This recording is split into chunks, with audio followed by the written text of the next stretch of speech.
Mike Waltz, Trump's national security advisor, is out.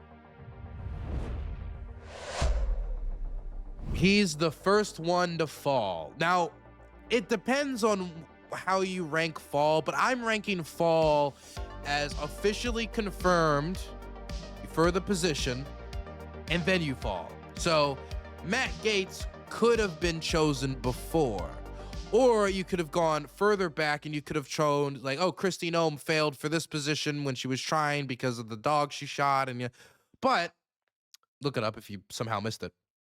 But I'm saying the first one who's fallen from their position, it's Mike Waltz. Now, this is interesting, it being Mike Waltz, for a few reasons, being the first one to fall. One reason it's interesting, and this is probably infuriating for Mike Johnson. Could you imagine being Mike Johnson? Fine, okay, we have a very slim majority, but you can run Matt Gaetz. Oh, Matt Gaetz is, okay, okay.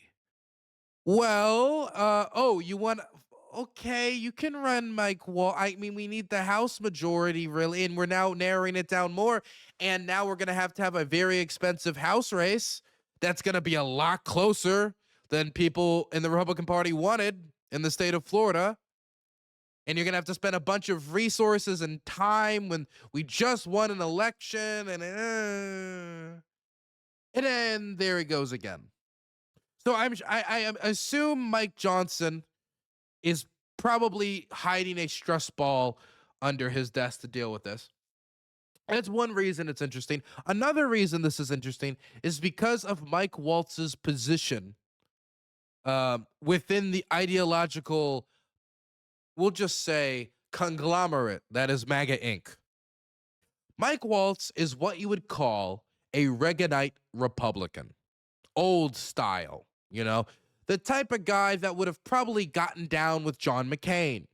The type of guy that probably vibed with Bush.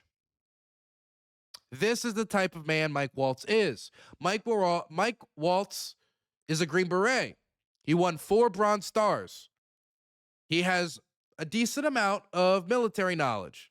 That isn't to say that, he is a genius, but that is to say that, when the president was in his roughest points, he is, when it comes to like his lack of knowledge, Mike Waltz is probably one of the voices in the rooms he could turn to for some of that knowledge. And also turn to for his defense, because Mike Waltz was a vicious defender of the president in the House. He would go on Fox News, he would go on TV and defend him all the time. And that's probably a big part of the reason why Trump handpicked him and pulled him out of the House, even though that meant the Republican Party spending a bunch of money to try to, replace him and then having a closer race than they would have wanted. Now, his position as a Reaganite Republican, though, puts him at odds with others within the Trump administration. It puts him at odds with RFK, Tulsi Gabbard, someone like Witkoff, the Middle East peace envoy and point man on the Ukraine negotiations. He's going to be breaking with the vice president, J.D. Vance. He's not of their style. The general idea is that you had J.D., Tulsi, and the gang on one side, and on the other, you had Mike Waltz, Marco Rubio, and if you wanted to be generous, you could maybe throw Keith Kellogg in there, even though his exact influence, debatable. Debatable. There's a reason why the Russians did not want him to be the point man for the negotiations. Now, look, Mike Waltz falling down does, I think, throw this balance into potential peril. That's not to say that it was a particularly good balance before, but that's to say that, with Keith Kellogg not in a position of immense influence and Marco Rubio as the Secretary of State, this all falls on Marco, doesn't it? Marco is now the torchbearer for Reaganite conservatism within this administration. Little Marco. Mind you, it is also Marco Rubio who was given the position of National Security Advisor. I don't know, I shit you not, that Marco Rubio is, I believe he's the top archivist the head of the State Department, and at least temporarily, national security advisor. That's a lot of hats to put on little Marco's head. Big hats for a little head. But eventually they're going to give it to someone else. Who that is, I have no clue. I have no clue who they're going to pick. I know people I would not want them to pick. In fact, I have a long list of people in the magosphere you would not want them to pick. But who they pick is going to affect the balance. And since this is the national security advisor position, this is not something that's going to have to go through the official confirmation process. Senate confirmation process. It will still have to go through the official confirmation process. They're just not going to need a vote on it. The president can basically just choose who the national security advisor is, meaning that he really could choose anyone. If he wanted to pardon George Santos and then make it him, he could do that if you wanted to. I don't think he's going to do, but you get the idea. He could. And so until we know who is ultimately replacing Mike Waltz in the long term, it's going to be hard for me to gauge exactly the mountain that little Marco has to climb. Even though Marco has played the pleasing Trump's foreign policy beliefs game pretty well. So why is Mike Waltz out? Well, like I said, I think his Reaganite conservatism has probably rustled some feathers with those around. Probably JD, probably Tulsi, probably RFK, maybe Witkoff. And Waltz may not be seen as loyal as the rest of these people. Now, to be clear, that's kind of wild when you think about it. When the president was in the shit, when he was, in scandals where people were just keeping their mouths shut because they didn't want to be seen near him, Mike Waltz would go on TV and defend him. For example, he went and defended him over the military scandal, about the things he said about the report for The Atlantic, about what he said about the dead soldiers. Mike Waltz went out there to defend the president. So this is somebody who had really gone through the proverbial trenches, PR trenches, media trenches for Trump. So to say that his loyalty is up to question, stacked upon his different worldview here that certainly is not based in MAGA, it is kind of wild. But compared to Witkoff, compared to someone like Tulsi or the others, even though she was a Democrat not that long ago, because their careers are kind of banking on Trump and where they ultimately rose into the positions now, there could be a view that he is not as loyal. And you want to know what? There are those in the magosphere who are of that belief. Laura Loomer sent the Trump administration a list of disloyal people in the foreign policy sphere. And they did go off of those lists and fire some names. Not as high profile as this, but they did fire some names. And you want to know what name was on the list, though? It was Mike Waltz. He was on the list. He was one of the people that Laura Loomer questioned the loyalty of, the conspiracy theorist nutcase who put a Star of David on her chest and tied herself to Twitter HQ like a moron. Woman who's calling for non-Muslim taxi services. Woman constantly got tricked about that bone face Azov lie that she perpetuated. Let some random skidhead trick her into thinking he was an Azov super soldier because of some shitty photoshops. This is the woman who's choosing who is and who is not loyal enough for the president. We don't know. She is of the belief that she is the reason this happened.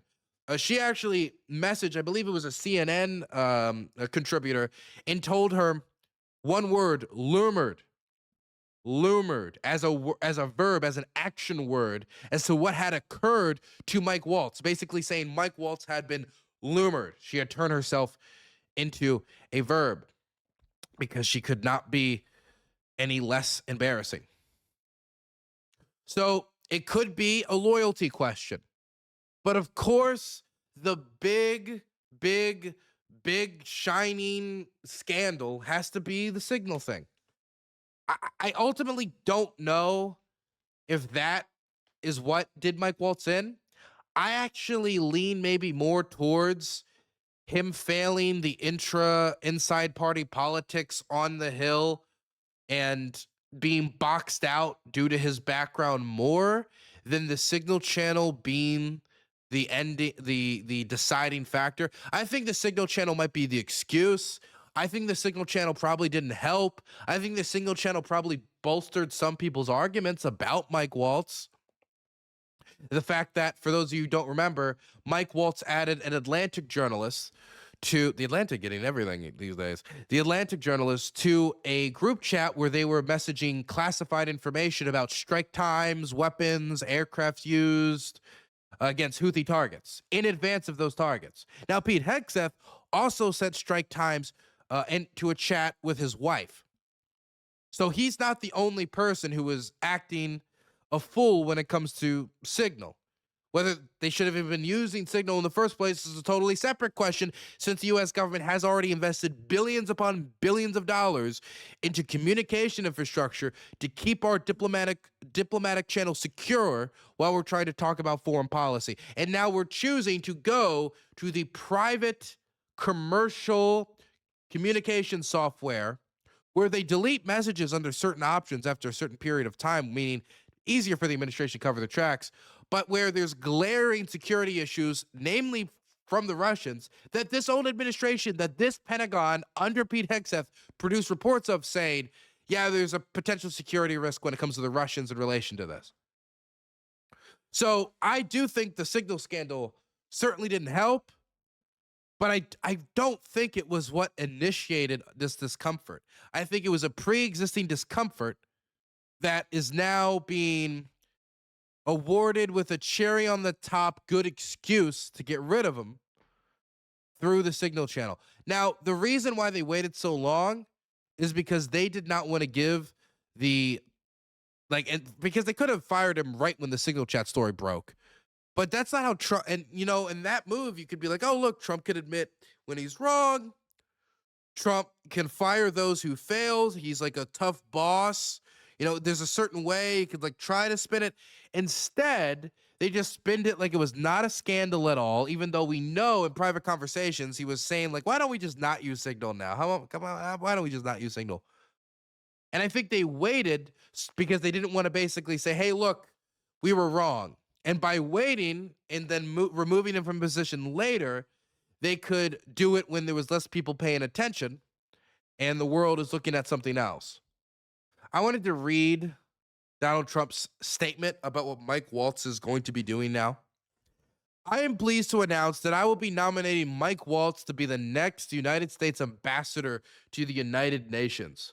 From his time in uniform on the battlefield, in Congress, and as my national security advisor, Mike Waltz has worked hard to put our nation's interests first. I know he will do the same in his new role. In the interim, Secretary of State Marco Rubio will serve as national security advisor while continuing his strong leadership at the State Department. Together, we will continue to fight tirelessly to make America and the world safe again. Thank you for your attention to this matter. He's saying it like an announcer on the train. Thank you for riding Metro. So this is the first one to fall. The first national security advisor for Trump, first term, lasted 22 days. So, while relative to your average president, this is still not good. Relative to Trump, this is actually over 4 times longer than the first time around. So if anything, I would actually call this a marquee improvement for Trump's retention of staff. What isn't a marquee improvement is the continued shifting around of management staff, especially of people to positions that they are not qualified for. Why was Kash Patel, who shouldn't have been FBI director, also made ATF director? Because he's loyal. And I think that, at the end of the day, is where it starts and ends. Mike Waltz, Trump's national security advisor, is out.